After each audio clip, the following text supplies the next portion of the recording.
არსად წავწყდომი ვარ ცნობას იმის თაობაზე, სტუმრობდა თუ არა კაფე ქიმერიონს მიხეილ ჯავახიშვილი. ალბათ ვინმე მიცის ყოველ შემთხვევაში მე ასეთი ცნობა არ შემხვედრია. ვფიქრობ რომ ხშირი სტუმარი ამ კაფე ქიმერიონის იგი არ უნდა ყოფილიყო საერთოდ სტუმარი იმ ადგილები, სადაც ხშირად იყრიდა თავს ბევრი ადამიანი. იგი გამორჩეული ადამიანი გახდათ, გამორჩეული პიროვნება, გამორჩეული შემოქმედი ცალკე კუნძული ქართული კულტურისა. თუმცა მან ბედი თავისი თანამედროვე წერლებისა და პოეტებისა თითქმის სრულად გაიზიარა. მე გამაუცა იმ ოქმმა, რომელიც დაიწერა მწერალთა კავშირიდან მიხეილ ჯავახიშვილის გარიცხვის თაობაზე. გამაუცა და გამოუგნა იმ გარემოებამ, რომ ამ ოქმს ძალიან ბევრი მისი კოლეგა წერალი აწერდა ხელს და ამით ადასტურებდა, რომ მიხეილ ჯავახიშვილი ღირსია გაერიცხოს მწერალთა კავშირიდან. როგორც ჩანს, მიხეილ ჯავახიშვილი არ უყვარდა და აშინებდა ხელისუფლებას და ასევე იგი არ უყვარდა ინტელიგენციას, მის კოლეგებს.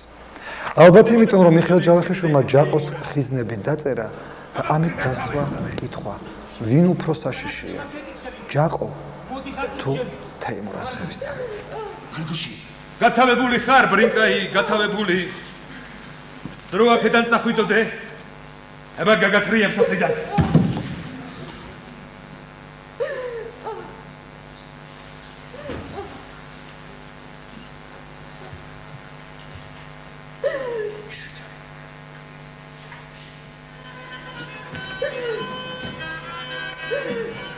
ეს რა მიყავი ხელმხეცა! დიდას დიდივე!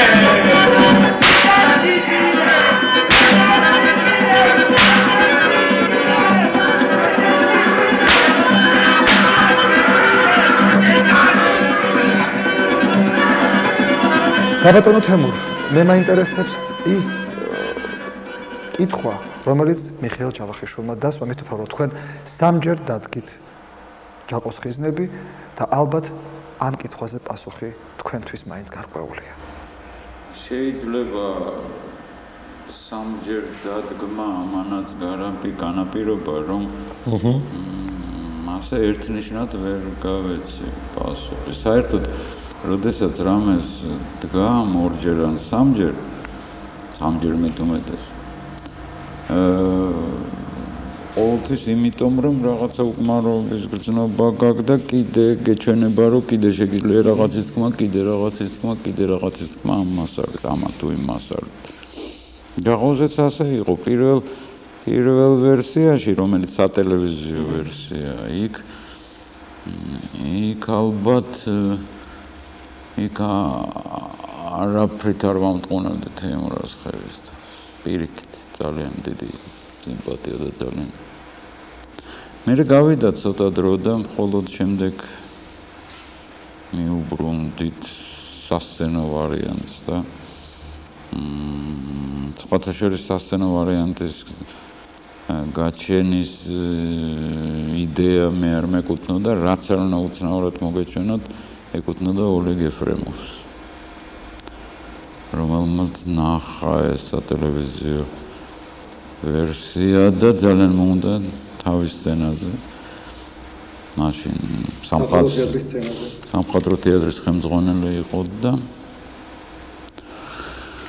მომდა ეს და პირველ ხანებში ვამოვდი უარს, იმიტომ რომ ვერც წარმომედგინა და არც მე რომ ჩავყურყუმალავდით და მე გამიჩნდა ის, რომ შეიძლება აქ თლად ისე არ არის საქმე, როგორც მე სატელევიზიო ვერსიაში გავაკეთებ. და აი სპექტაკლში უკვე ჩვენ თეიმურას უფრო დაუნდობლად მოვეკეთეთ, ვიდრე სატელევიზიო ვერსიაში. მოვეკეთეთ რა, უბრალოდ არ იცი, ასე არ შეიძლება იმ მხრივ, რომ ჯაყო მაშინ იხარებს, ასე ვთქვათ, და ჯაყოს მაშინ აქვს საფუძველი და ნიადაგი, რომ თავი წამოყოს და კი არ წამოყოს, არამედ საერთოდ ყველაფერს დაეპატრონოს. როდესაც ჩვენ თეიმურაზები ვაძლევთ ამის საშუალებას. ბატონ თემურ, თქვენი შემოქმედების ერთ-ერთი მთავარი თემა, რომელსაც ყოველ შემთხვევაში რომელიც ძალიან კარგად ჩანს მაყურებლისათვის, ეს არის პრობლემა თავისუფლების. ოღონდ ამ შემთხვევაში თავისუფლების პრობლემა არა, ვთქვათ, სახელმწიფოებრივი თავისუფლების, ეროვნული და ასე შემდეგ, უბრალოდ ეს მასშტაბური ფორმით, არამედ უფრო მთავარი და ერთ-ერთი ყველაზე მთავარი ეს არის პიროვნული თავისუფლების პრობლემა. მაგრამ ეს პიროვნული თავისუფლება გულისხმობს ბუნებრივია არჩევანს. არჩევანს და სწორედ ეს მაინტერესებს. ადამიანმა დღევანდელ პირობებში, როდესაც თქვენ კვლავ ამ საკითხს უბრუნდებით, რასა და რას შორის უნდა გააკეთოს არჩევანი.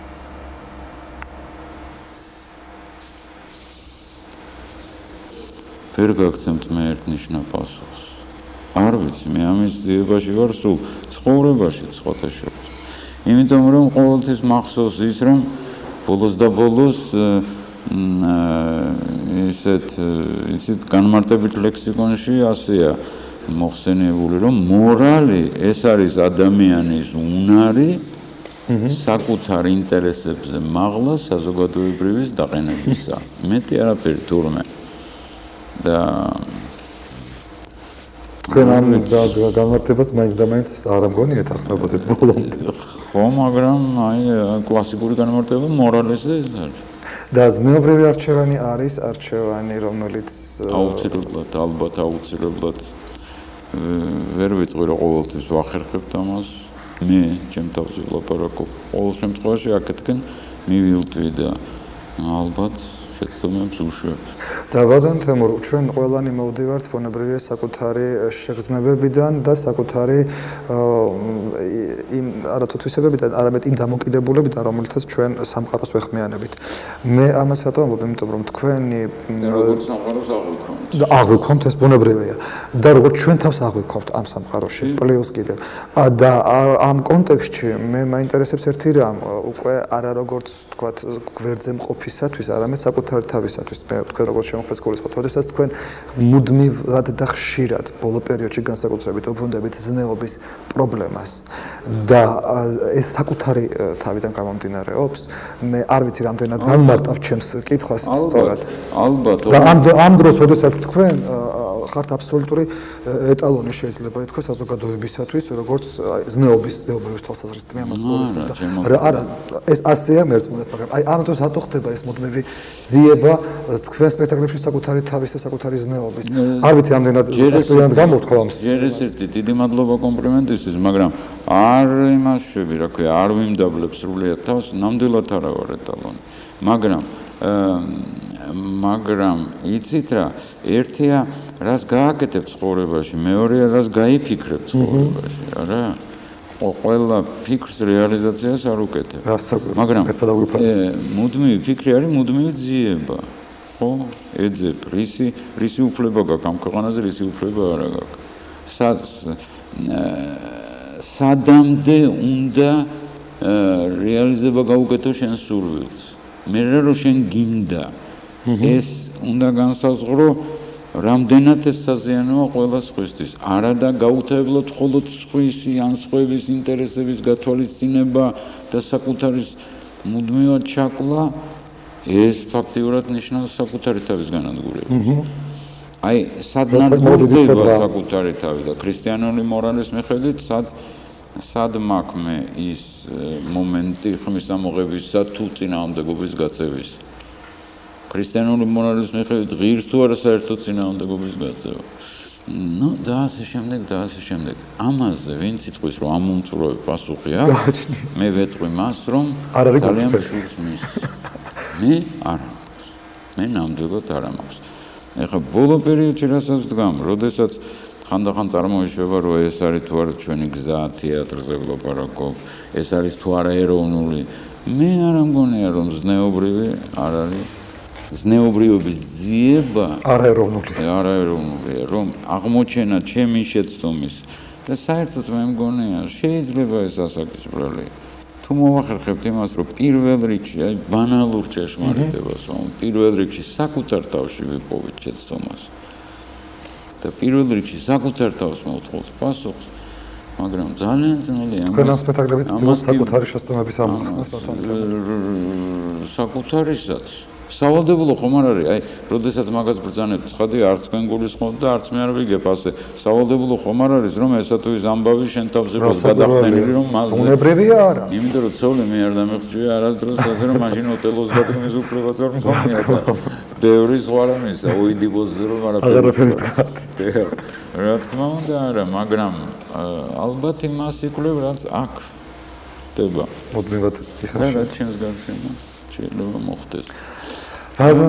ვადანთემ რა თქვენი ერთ-ერთი ბოლო სპექტაკლის ბოლო ნამუშევრის არტ ხელოვნების გმირი და ეს სპექტაკლი მე ძალიან მიყვარს და შეიძლება ძალიან სუბიექტურიც ვარ ამ სპექტაკლის მიმართ, მაგრამ ვფიქრობ რომ იგი მართლაც ძალიან მნიშვნელოვანი სპექტაკლია. მაგრამ მნიშვნელოვანი აქ ერთი ფრაზა, რაზედაც ჩემის აზრით ეფუძნება ეს სპექტაკლი, შეიძლება ვწდებით და თქვენ მე გამისწორებთ. აი ეს ფრაზა, რომელსაც ვანიჩკა ამბობს, რომელსაც ბრუნდება ფსიქოთერაპევტისაგან და კითხულობს აი ამ ფრაზას. მაგრამ თუმე მე ვარ იმიტომ რომ შენ ხარ შენ. მაშინ შენ ხარ შენ, იმიტომ რომ მე ვარ. აქედან გამომდინარე. მე არა ვარ.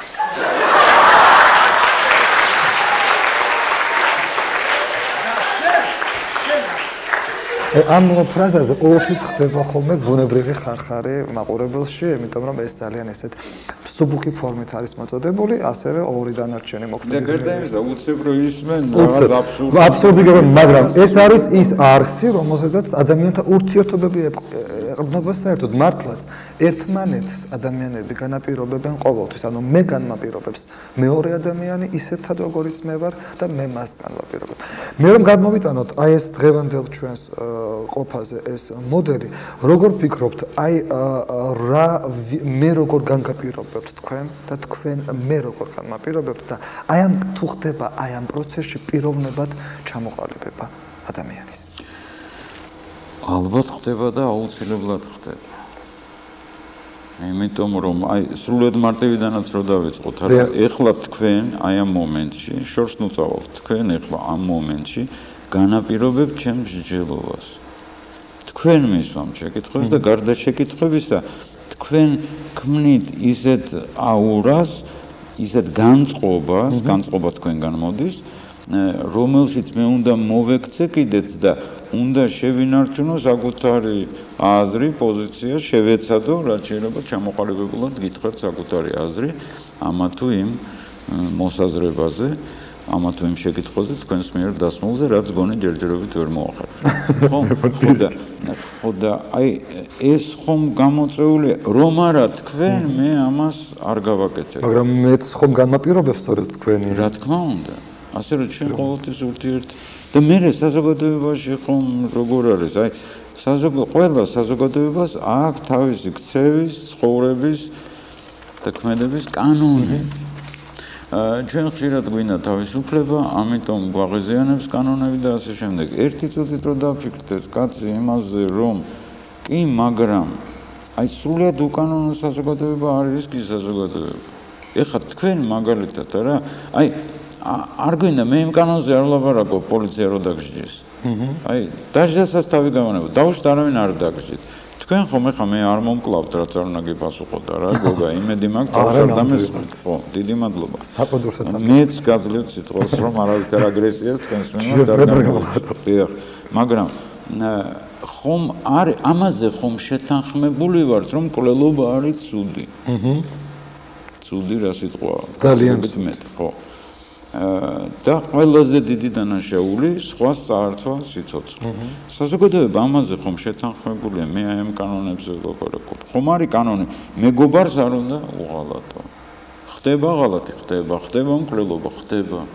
მაგრამ ჩვენ ვიცით რომ ეს ასე არ შეიძლება. ესე იგი ჩვენი ფორმირება როდესაც ხდება, ჩვენ გვინდა თუ არ გვინდა მე არ გულისხმობ სახელმწიფოს მიერ დაწერილ კანონებს ამჟამად, თუმცა მათი უგულვებაც კატეგორიულად არ შეიძლება. იმიტომ რომ თუ ჩვენ გვინდა საზოგადოებაში ცხოვრება, ჩვენ უნდა გავითვალისწინოთ. ძალიან უხეშად და პრიმიტიულად რო თქვა, ხომ არის ჩვენ შორის რაღაცა თამაშის წესები, რომელზედაც ვამბობთ, რომ აი ეს არ შეიძლება. არა იპარო, არა იკურდო, არა თუნდაც ის ათიმცნება, რომელსაც არა კაცკლა და ასე შემდეგ და ხდება ყველაფერი, ხდება ალბათ ეს ათიმცნებაც იმიტომ არსებობს, რომ ხდება მათი დარღვევა. და იმიტომ არის ეს ათიმცნება, რომ არქნა არ შეიძლება. რატომ? აი იმიტომ არ შეიძლება. არა კაცკლა და გათავდა წერტილი. არ არის განმარტება რატომ არა კაცკლა. ეს გააჩნია პოზიციას ალბათ რომელს ვიღებთ საფუძვლად ვიღაცისთვის კაცის ყვა ძალიან ცუდ რამეს ვამბობ, მაგრამ ცხოვრების წესს განაპირობებს და მას თავისი არა კი გამართლებას ცდილობს.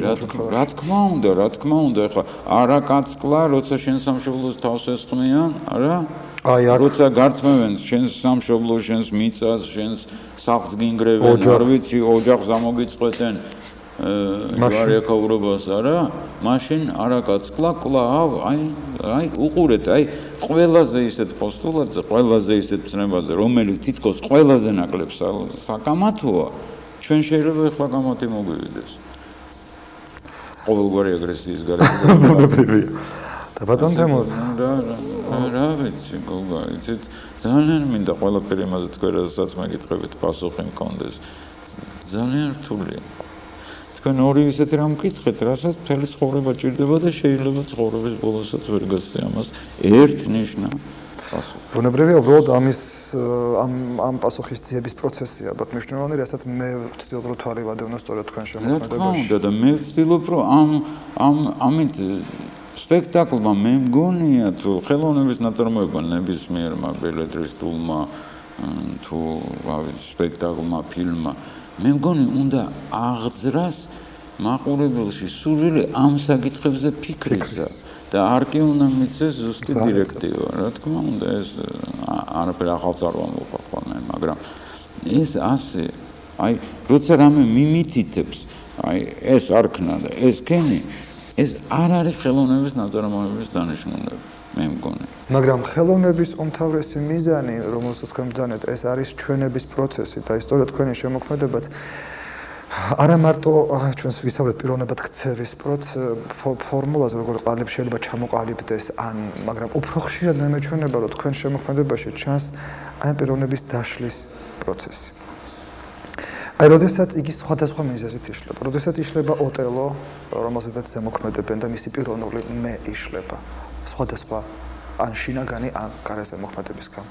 როდესაც შეიძლება ვთქვათ დაიშალოს სტრიტბერგის მამაში ადოლფის პიროვნება სხვადასხვა ზემოქმედების გამო. როდესაც შეიძლება დაშლილი იყოს უკვე მარადქმარში პიროვნება, რომელიც ცდილობს ამ თავისი დაშლილი სხეულის შეგროვებას და სულის ასევე შეგროვებასაც კი. ანუ მე რას გულისხმობ და ბოლოს მივადექი ერთ გარკვეულ ფორმულას, რომ თქვენ მიხვედით ჩემთვის აღძარეთ რაღაც ისეთი აზრი, რომ პიროვნება ნებისმიერ ვარიანტში იშლება. ან შლიან, ან იშლება, იგი ურთიერთობაშია საზოგადოებასთან თუ არ არის ურთიერთობაში. მაშინ რა გამოდის, რომ ნებისმიერ ვარიანტში, როგორიც არ უნდა ავიღოთ, როგორი მოდელიც, პიროვნება მასად იქცევა, ანუ იგი დაიშლება და შეუერთდება ერთნიშნა მასის სახეს? არა. არა. არაფრით. არა მგონი. თუმცა საერთოდ მასაში აი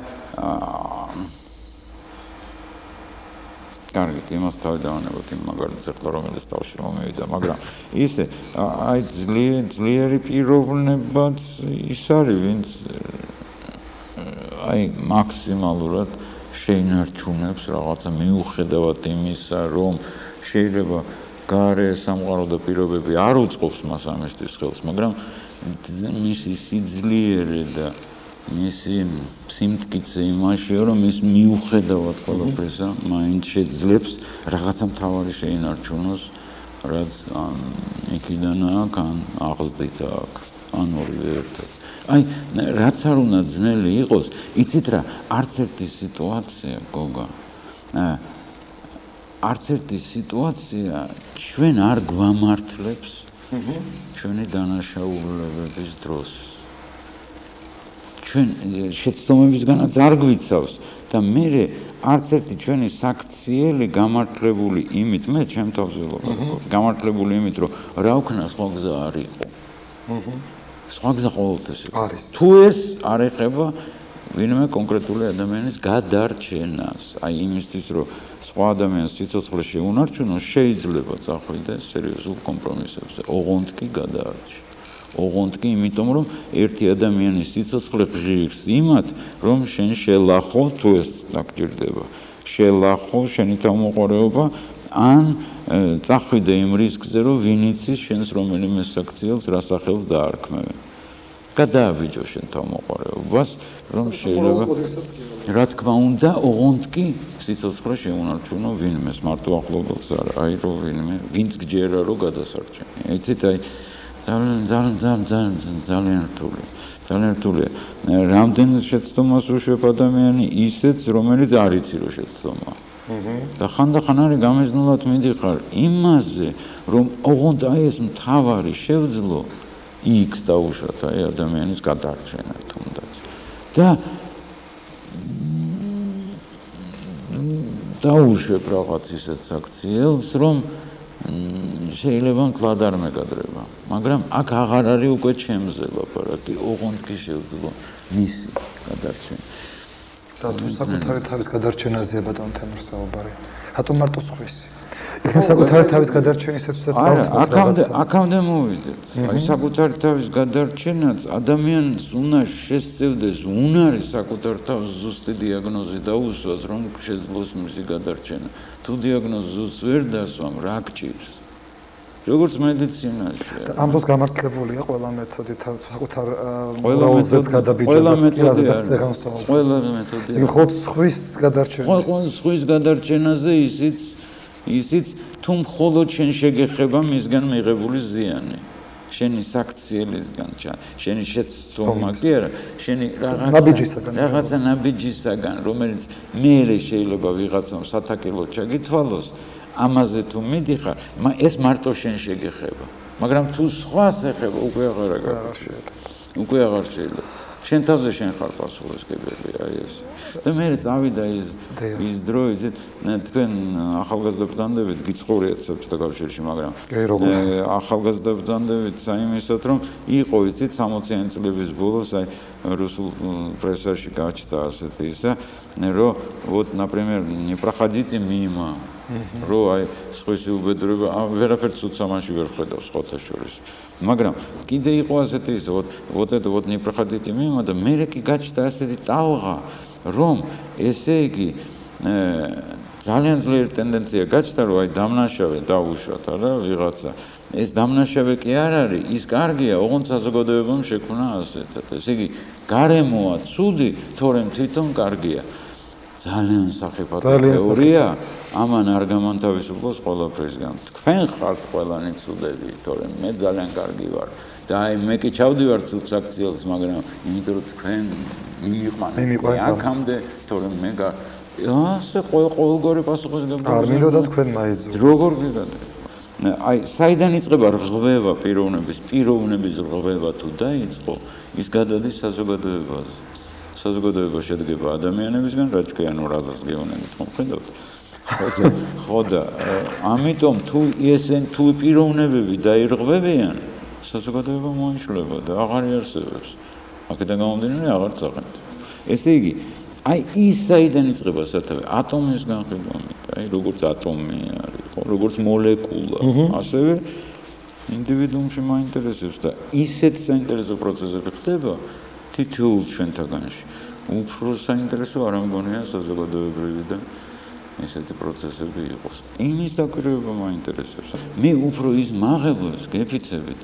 აი როგორ შეიძლება ჩემმა არასწორად კი არა, ერთმა უადგილო ადგილას ნათქვამმა მოსაზრებამ ამ ფრაზამ, როგორ შეიძლება შეცვალოს თქვენი ცხოვრება, რანაირად ხდება ეს.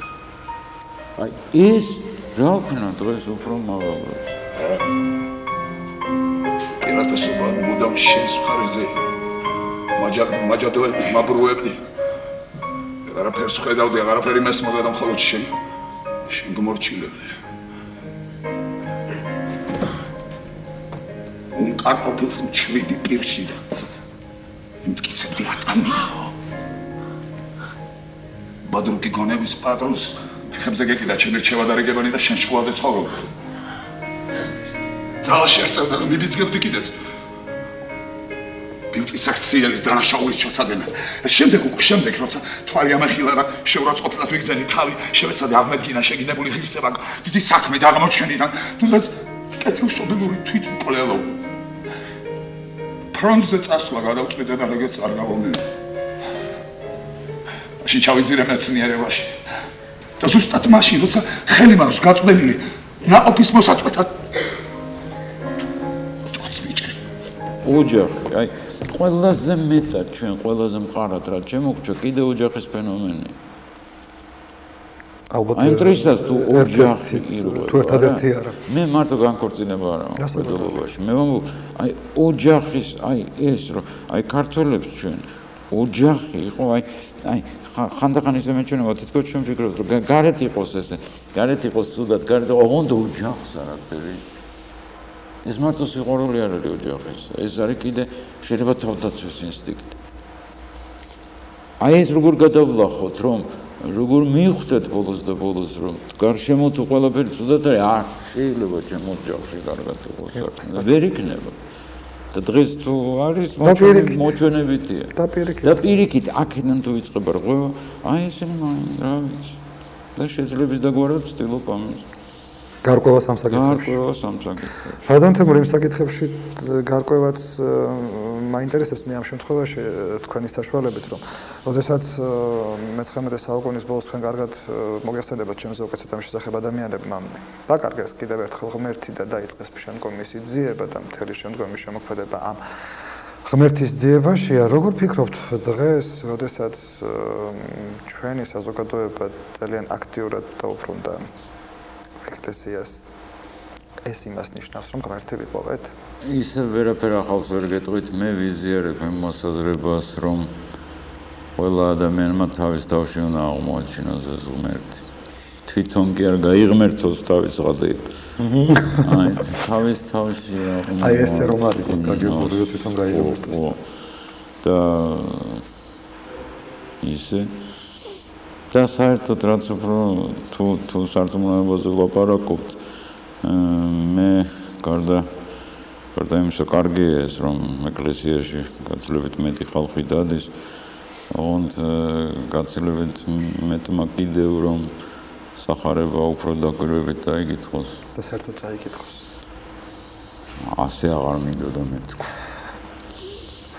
ეს კარგი იქნება. ბატონ თემურ, როდესაც რეჟისორი ანაწილებს როლებს, აქ უკვე გარკვეულად ჩადებულია მისი სათქმელის ძირითადი აქცენტი. მე ასე მგონია ყოველ შემთხვევაში. როდესაც თქვენ ანტიგონე დადგით, აქაც თბილისში და მოსკოვშიც და იქ კრეონის როლი ოთარ მეუღლე-ხუცესმა შეასრულა.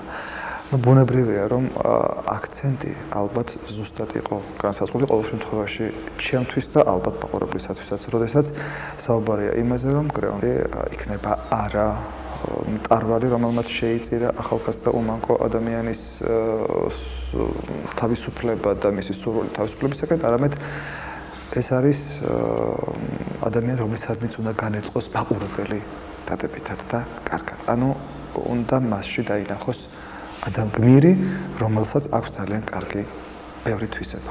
ასეც იყო და ასეც არის სპექტაკლში. ის არის ხელისუფალი, რომელსაც უყვარს თავისი ოჯახი, რომელსაც არის ძალიან ზრუნველი და მოსიყვარულე ქმარი, რომელიც უვლის თავის მეუღლეს და ყოველმხრივ შემკული დაწყებული გარეგნობიდან დამთავრებული მისი საქციელით ქმედებით სცენაზე. ანუ იგი ძალიან წესიერი ადამიანია, წესრიგის მოყვარული ადამიანია. ისე ქართულ ენაში ძალიან კარგი სიტყვა, ესე იგი წესიერება წესრიგისადმი ერთგულებას გულისხმობს. და აი ამ წესრიგის მოყვარულმა ადამიანმა, ანუ წესიერმა ადამიანმა, რო ვთარგმნოთ უფრო ესეთ გამარტივებულ ენაზე, მეორე ადამიანის ცხოვრება შეიწირა. მე მაინტერესებს რა, ბატონ თემურ, აი რატომ დადგით დღეს აქაც და რუსეთშიც სპექტაკლი ხელისუფალზე, რომელიც არის წესიერი, წესრიგის მოყვარული. და რომელიც წესიერებაც, ანუ წესრიგისადმი ერთგულებაც მეორე ადამიანს იწირავს. არა, მარტო მასზე არ დამიდგამს, ანტიგონეზეც ასევეა ის სპექტაკლი, არა? მაგრამ ერთგან წავიკითხე, იცით სპექტაკლის მერე და ძალიან მეტკინა გული. ჩხეიძეო, როგორც ჩანს, დიქტატურის მომხრეაო. ამან სულ გადამიგონა გულიდან. არა. ეს მერთოდიდებულო, ნუ კარგით.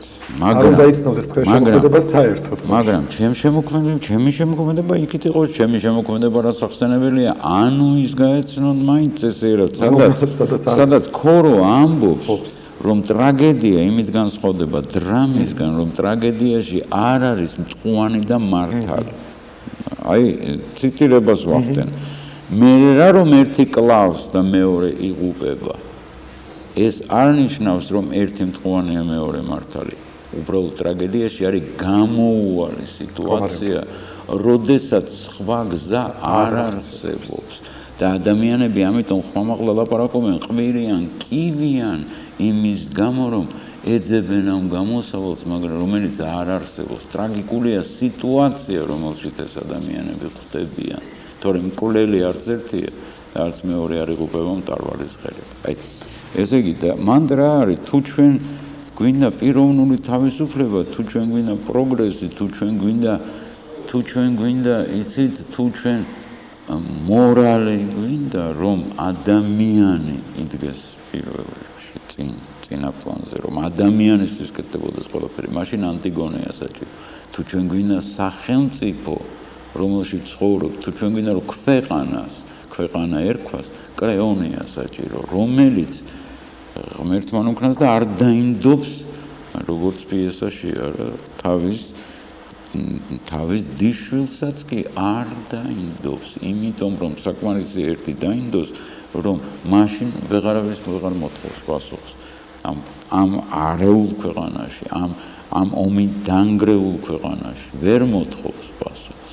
არა და სხვანაირად ამას სამოქალაქო ომი გადატანილ ქვეყანას ანტიგონეს ყვები ვერ შეაჩერებს, ვერ გააჩერებს ამ არეულობას, სადაც აი შესანიშნავი ტექსტია კრეონს არა, რომ იმას რო იგავს რო ყვება იმაზე რო ხომალდზე, სადაც ხომალდი იძირება და იმის მაგივრად რომ ხომალდის შემადგენლობამ, ოფიცრებმა, მატროსებმა რაღაცა გააკეთონ, რომ გადაარჩინონ ეს ხომალდი, ყველამ ტივი შეკრა თავისთვის მიდის, სასმელი წყალი წაიღეს, გაქურდეს, გაძარცვეს და არის ქარიშხალში ეს ხომალდი, რომელიც ტაატით მიდის და არავინ არ უნდა იყოს ვიღაც, ვინც მოკიდებს შტურვალს ხელს. დადგება და იმ დროს ხელს ნუ რა ვინ შემიშლისო კრეონი ამბობს. პირველივე ვინც გამოძრება წინ ვესწრი, იმიტომ რომ მე უნდა გადავარჩინო ხომალდი, ანუ ქვეყანა.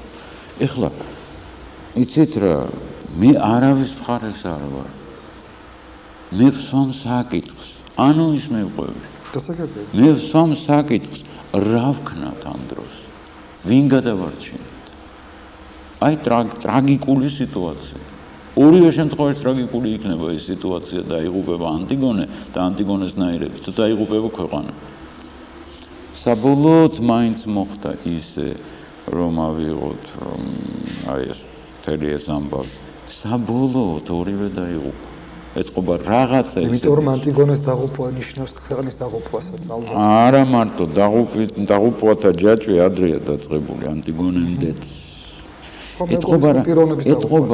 ეთყობა თავის დროზე მთელ ანტიკურ ლიტერატურაში რაც არის ის კვალი ანუ ისაც გადმოყვება ეთყობა ჩადენილ ცოდვათა რაოდენობა ძალიან ქმნის ტრაგიკულ სიტუაციას სადაც მერე უკვე შენ აღარ გეკითხება ვინ დაიღუპება და ვინ არა ჩადენილი ცოდვა ოიდიპოსის მთელი ის პიესა ოიდიპოსი კი არა ამბავი ოიდიპოსზე ლეგენდა თუ არის როგორც გნებავ დაარქვით მთელი ეს ისტორია ოიდიპოსისა ხომ ოიდიპოსი დაწყევლილია მის გამო კი არა მამამისის მიერ ჩადენილი ცოდვის გამო მამამისის მიერ ჩადენილი ცოდვის გამო და მე იცით ამის შიში აი რაღაც რო აკეთებ არა რამდენიც გამიგია კი მაგრამ შვილებს რა უნდა იმიტომ კი არა რომ შვილი აუცილებლად პასუხს მოგტყობს ჩემი ჩადენილი ცოდვის გამო შეიძლება მე აქვე არ დავისაჯო, მაგრამ ვაი თუ ჩემი მოდგმა დაისაჯოს.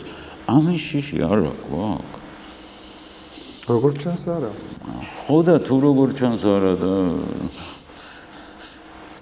და ესე იგი როგორც მე მგონი.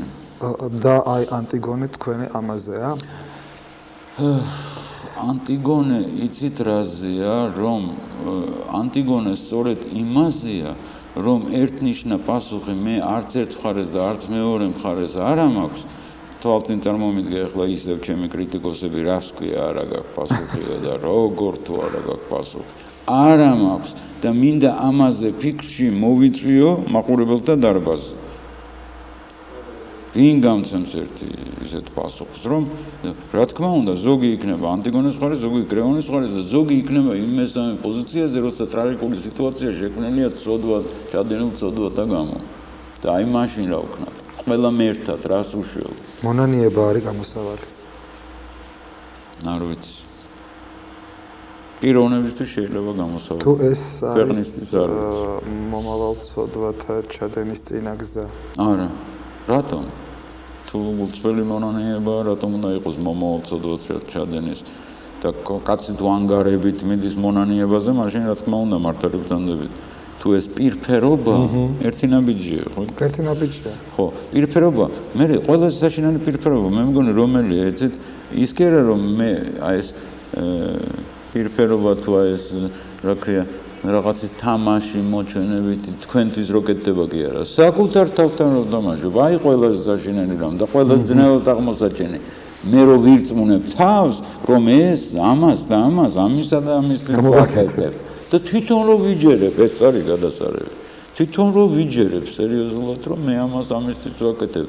არ უწყდები საკუთარ თავს ნამდვილ დანიშნულებაში ამა თუ იმ საქციელს. აი მე აი ამას გულისხმობ, როდესაც აი ეს გავაშიშვლო, ჩვენ თავში აღმოვაჩინოთ რა. ხება შეგვეშინდა ამ შედეგად. ყველაზე ძნელია. მე კი ვამბობ ამას, მაგრამ შეიძლება იმიტომაც ვამბობ, რომ ყველაზე ძნელია და მე კი ვახერხებ, რა ვიცი. ვცდილობ, მაგრამ მე ვერ მოგცემ გარანტიას რომ ვახერხებ. და შეიძლება სულ ამაზე იმიტომ ვფიქრობ, რომ მინდა მოვახერხო. თუ კი მე გამოგიწოდე. აი ეს ხელი. აი ეს ხელი. შენ როგორ არ უნდა ჩემოგერთმია?